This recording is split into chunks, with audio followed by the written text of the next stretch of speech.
Ed.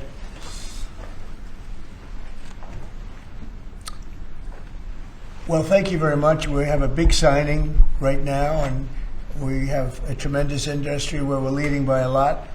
It's the AI, artificial intelligence. I always thought it should be SI, supreme intelligence, but I guess somewhere along the line they decided on the word artificial, and that's okay with me. That's up to them. It's a massive industry. We're leading China. We're leading everybody by a tremendous amount. The electricity is being built by them in every plant. They're building the electricity. We're getting them rapid approvals. But they're spending trillions of dollars, and they can't. Basically, this has a couple of other things that are less important, but one of the things that it has is you have to have a central source of approval. When they need approvals on things, they have to come to one source. They can't go to California, New York, and various other places like Illinois with Pritzker, who's a totally unreasonable person. And they have to have, they're putting all this money in. It's a big part of the economy. And there's only going to be, I think, one winner here. I don't know if anybody agrees with that. I think most people agree. But there's only going to be one winner here, and that's probably going to be the U.S. or China. And right now we're winning by a lot. China has a central source of approval. I don't think they have any approval. They just go and build. But people want to be in the United States, and they want to do it here. And we have the big investment coming. But if they had to get 50 different approvals from 50 different states, you can forget it, because it's not possible to do, especially if you have some hostile. All you need is one hostile actor, and you wouldn't be able to do it. So it doesn't make sense. I didn't have to be briefed on this, by the way. This is real easy business. I mean, this is simple. We're taking in trillions of dollars. We're taking in tremendous amounts of countries, jobs, everything's coming in. Now, just to get off AI for a second, auto plants are being built at levels that we've just about never seen before. Our auto industry was decimated. 56% of our auto industry left our country over the years. It was at one point 100%, and then it got shriveled down, and really we lost a lot. And now, because of tariffs, which have been so incredible, we've taken in hundreds of billions of dollars, and we're bringing back our factories. We're bringing back everything. We've never been in a position like this. Our stock market today was, well, I saw it a few hours ago, but a few hours ago it was way up, and we hit a new high for the 52nd time in 10 months. We have an all-time high stock market, and it's all reasons. A big reason was the election November 5th, and another big reason, and maybe the biggest reason, but maybe not, because without the election this wouldn't have been done, because people don't know how to do it. The second reason is the tariffs. We're charging countries that were really hurting us badly, were really decimating us. Hence, we have $38 trillion in debt, which will start paying off pretty soon with the tariff money coming in. But countries that were really decimating us use tariffs against us. Now we're using tariffs. All we want is fair. All we want is national security. It's given us great national security. I settled 8 wars, and numerous of them was because of trade and because of tariffs. So we're very happy with that. But this is about something a little bit different. We want to have one central source of approval, and we have, I think, great Republican support. I think we probably have Democrat support too, because it's common sense. I mean, you can't go to, every time you make a change, and it could be a very reasonable change, you still won't get it approved if you have to go to 50 states. So this centralizes it, and it's something which the people behind me, the very distinguished people, but Tim Cook just left of Apple, and spoke to all of the big companies, great companies, and they won't be able to do this. This will not be successful unless they have one source of approval, or disapproval, frankly. You could have disapproval too, but it's got to be one source. They can't go to 50 different sources.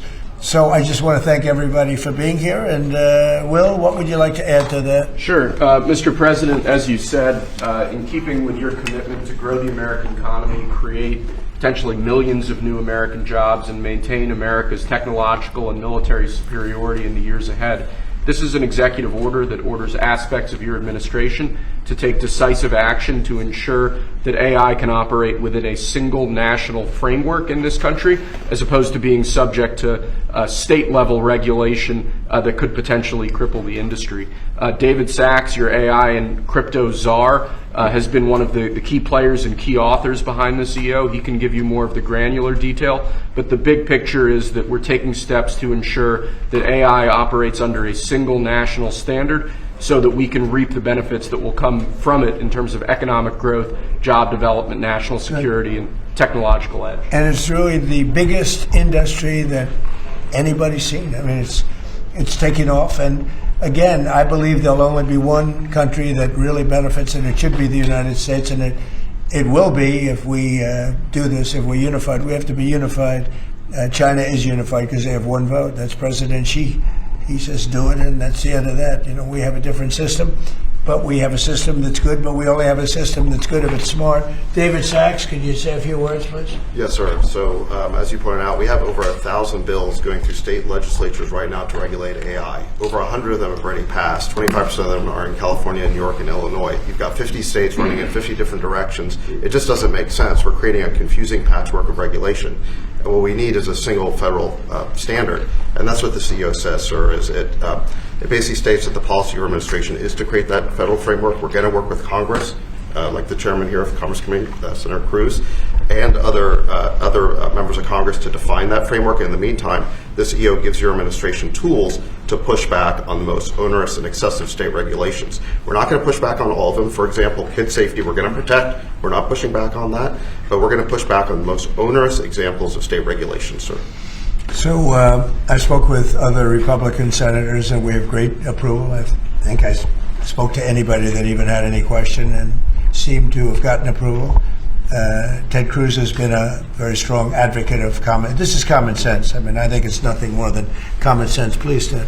Listen, this is the single most important economic question in the country and in the world. Who wins the race for AI? You look back to the 1990s, there was a similar inflection point with the beginning of the internet, the dawn of the internet. And Bill Clinton was president at the time. He signed an executive order, just like you're doing, that put into law a light touch regulatory approach to the internet. And the result was incredible economic growth and jobs in the United States. At the same time, the European Union took a very heavy-handed regulatory approach. Here's an amazing statistic, Mr. President. In 1993, the U.S. economies and Europe's economy were virtually identical in size. Today, America's economy is more than 50% larger than Europe's, and the two drivers of that are tech and the shale revolution. It transformed this country, and AI is the same thing. It's a race, and if China wins the race, whoever wins, the values of that country will affect all of AI. We don't want China's values of surveillance and centralized control by the communist government governing AI. We want American values of free speech, of individual liberty, of respecting the individual. So this executive order, I believe, is tremendously important. Thank you for your leadership. Well, thank you very much. And Scott, please. Yes, sir. This is pass-fail. As you said, this is the biggest technological innovation in our country's history. We've seen the canals, we've seen the railroads, we've seen the utilities, we've seen the build out of the internet and the fiber, and now it's AI, and it is pass-fail versus China. We have the lead, we've got to maintain it, and it is also going to be the single biggest source of economic growth. But everything else we do, with our defense, there's no use in having a golden dome if China's AI can get around it.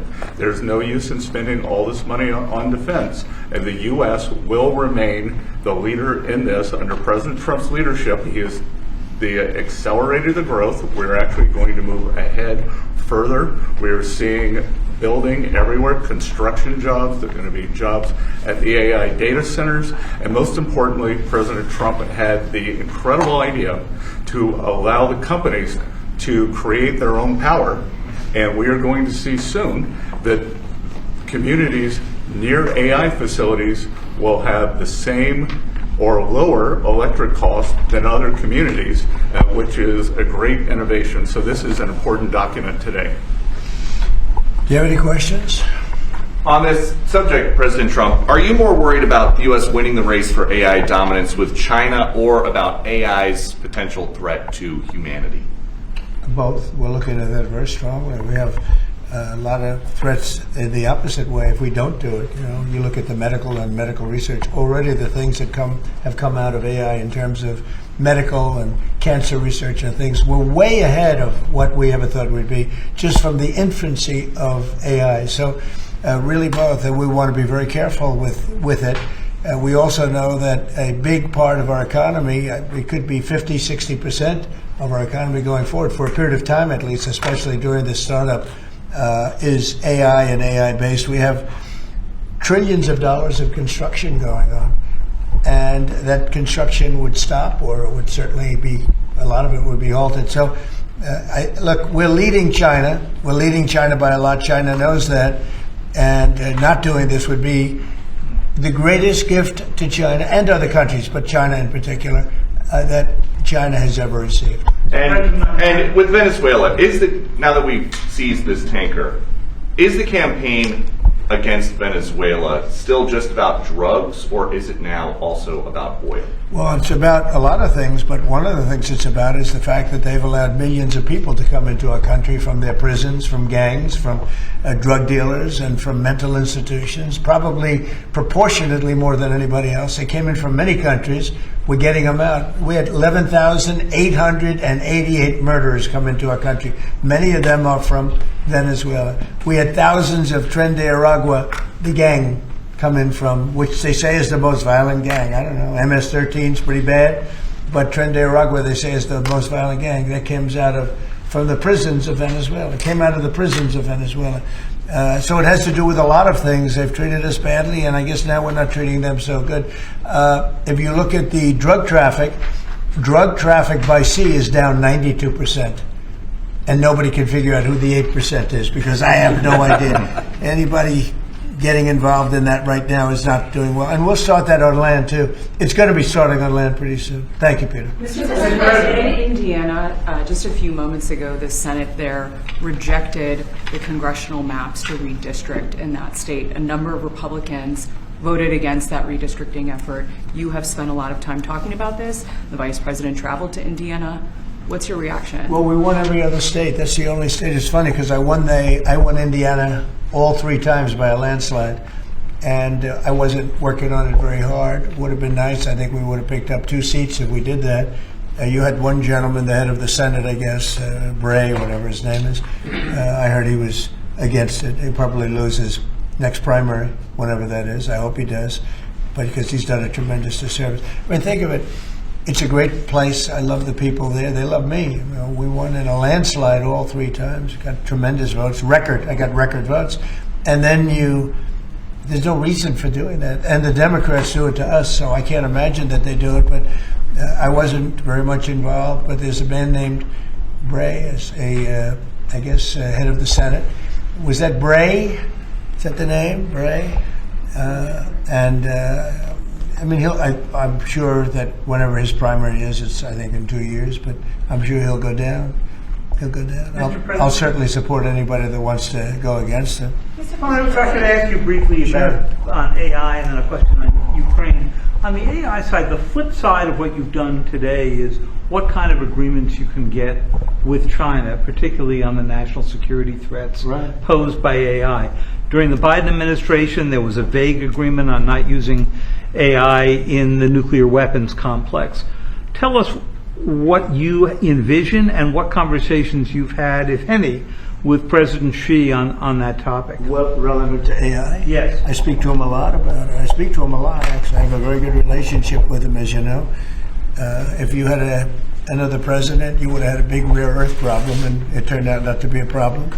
They're purchasing tremendous amounts of the soybeans and our agricultural products now. We're getting along with them very well. No, we talk about AI quite a bit. We talk about everything quite a bit. Well, do you have specific guardrails you're trying to put together with them? One of the things I talk to China about is the denuclearization of weapons. We'd like to see if we could stop that. I'm talking about nuclear weapons. I've spoken to China about that. I've spoken to Russia about that.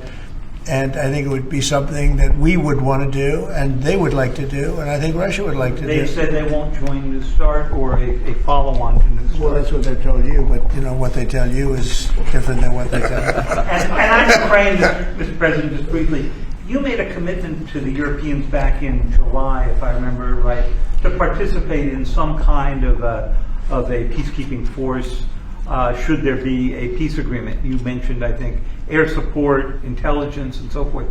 Does that commitment still stand? Is the U.S. ready to go contribute to It's this? called the security agreement, Yeah. basically, that they Yeah, call it, the which sounds security like agreement. one Yeah, of we the would four. help. We would help with security because it's, I think, a necessary factor in getting it done. I thought that we were very close with Russia to having a deal. I thought we were very close with Ukraine to having a deal. In fact, other than President Zelensky, his people loved the concept of the deal. You know, we threw something out. This is the four-part deal that you... Well, there's 4 or 5 different parts. It's, you know, a little bit complicated because you're cutting up land in a certain way. It's not the easiest thing. It's sort of like a complex real estate deal times 1,000, right? But it's a deal that would have stopped the killing of thousands of lives every month. Thousands and thousands of lives, mostly soldiers, but as you know, there's some Are bombs you being headed dropped. to sort of a Korea-like ceasefire where you don't resolve? Well, there's a meeting on Saturday. We'll see whether or not we attend the meeting. We said we'll attend the meeting if we think there's a good chance of. They want me to attend. They want us to attend, and we'll be attending the meeting on Saturday in Europe if we think there's a good chance. And we don't want to waste a lot of time. We think it's negative. We want it to get settled. We want to save a lot of lives. As you know, in the past we spent. Could be $350 billion, giving it to Ukraine. You know, we got nothing in return, but we gave it to Ukraine. I ended up getting rare earth in return, even though I didn't spend money. And we are now selling weapons to NATO. We're not selling it to Ukraine. We're selling weapons at full price to NATO, as you know. They distribute those weapons probably to Ukraine for the most part. They're probably doing it to others also, but we're not involved in the war other than the fact that we are involved in a negotiation because people want us there. Ukraine wants us involved very much. Europe wants us involved. I have a great relationship with the countries of Europe. As you know, I took GDP. I took what they're spending as a percentage of GDP, but it was at 2 and they weren't paying, and now it's at 5. And everybody's amazed, but that 5% is a lot of it's coming back to the United States. With that being said, I'd like to see the killing stop. 25,000 people died last month, soldiers, mostly soldiers, but some people also where bombs were dropped. But for the most part, 25,000 soldiers died last month. I would love to see it stop, and we're working very hard. It doesn't really affect the United States unless it got out of control. You know, a thing like that, as you probably know, because you are a professional, a real professional, which is something I don't say about a lot of other people, but you are a great professional. Things like this end up in third world wars. And I told that the other day. I said, you know, everybody keeps playing games like this. You'll end up in a third world war, and we don't want to see that happen. Mr. President, can you confirm that you have appointed a general to lead the stabilization forces in Gaza? What will be his mission, and how soon do you want to see? Well, we're working very strongly on Gaza. Yeah, we're working very much on Gaza. We actually do have a real peace in the Middle East. We have 59 countries supporting it, which is, you know, never happened before. We have countries that want to come in and take care of Hamas, as an example. We have countries that want to come in and take care of Hezbollah in Lebanon, as an example.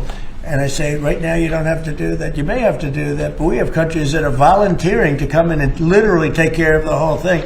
We have a great peace in the Middle East. It's never happened before. And I think it's very strong, actually. And with Prime Minister Netanyahu, you're supposed to meet him end of this month. What's on the agenda? Well, we get along with him very well. He's been a wartime prime minister, certainly. We did a big thing when we went in with this very plane right here, this beautiful plane. We went in with those B-2s, and now I can use the word because it's been confirmed by the Atomic Energy Commission, we obliterated their nuclear capability, their potential. And their nuclear capability would have been there in about 2 months. I think it looked like it was, some people say 2 weeks. I don't know if it's 2 weeks, but a very short period of time. They were very close to having massive nuclear weapons. And these guys went in and they did a job.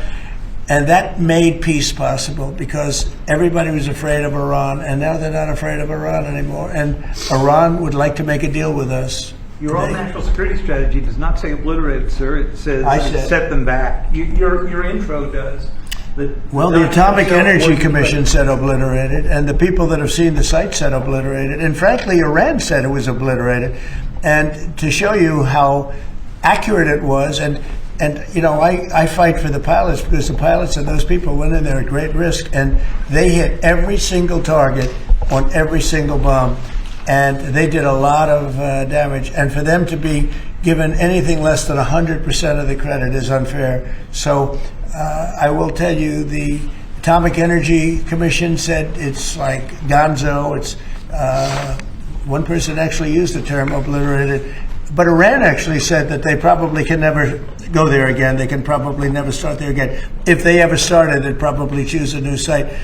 But regardless, we took out the Iran nuclear site with great talent. No other country could have done that. No other country has weapons like we do, but no other country could have done that. We have the best weapons in the world. We have the best military in the world. And when we took out Iran, that allowed for peace. There's no way that, and I really have great respect for the King of Saudi Arabia, for the Emir. I'm friend with UAE. These are great people. These are actually great people and great leaders. There's no way they could have done a deal if Iran was not really nullified to a large extent. Iran is not the same country. Iran was a country that was feared by everybody. Now it's a country that's been very much downgraded. I'm sure they'll try and come back, and they're very capable people. Maybe they will, maybe they won't. They are reconstituting their missile program quite quickly. Well, you know, they can try, but it's going to take them a long time to come back. But if they do want to come back, and they want to come back without a deal, then we're going to obliterate that one too. You know, we can knock out their missiles very quickly. We have great power, and we helped Israel a lot. We were shooting down the drones. We were doing a lot of things for Israel. We did a good job for Israel, but Israel did a good job. They fought, and they all fought bravely. Look, it's a war. That's a vicious war. They're all vicious wars. When you write, hey, you covered a lot of wars, they're all vicious. We never saw a nice one, right? Right. They're all vicious. But that was a big fight. But the big thing was the knockout of the possible nuclear capability. And it was a complete knockout of nuclear capability. That doesn't mean that over the next 2 years or 3 years they're not going to come back or not going to try.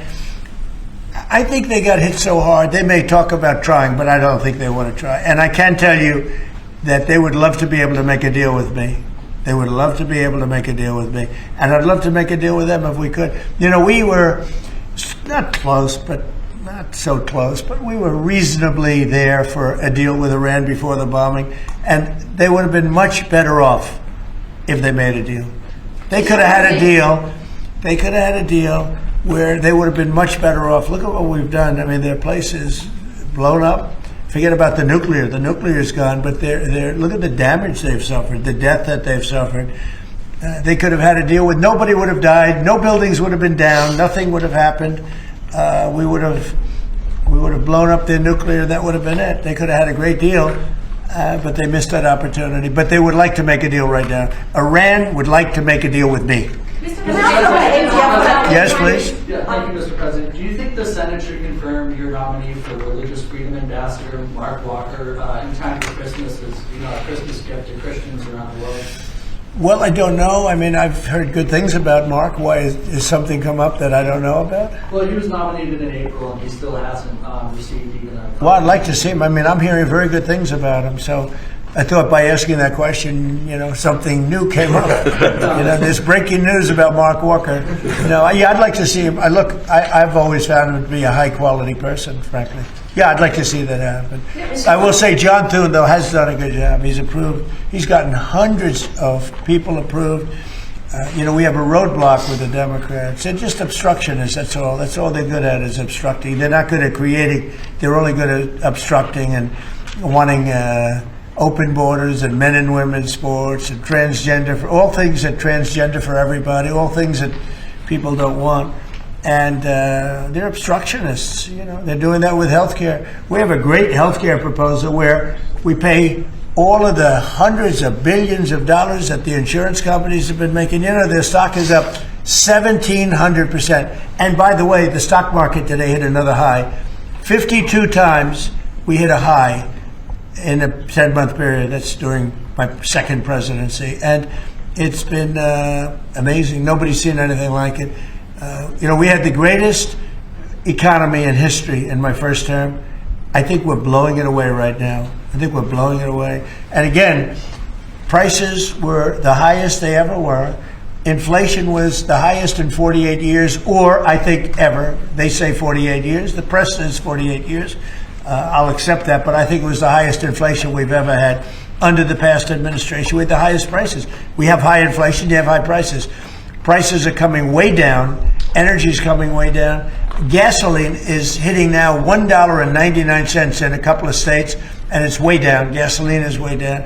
And when gasoline and energy comes down, everything follows. But prices are coming down, and we have an unbelievable economy. 401ks are setting a record. 401ks that's owned by a lot of people because they're based on the stock market. And the stock market for 52nd time has just hit a brand new high. So it's amazing what's happening. And I will say this, our country is respected again. I think we're respected like never before. The United States is respected again.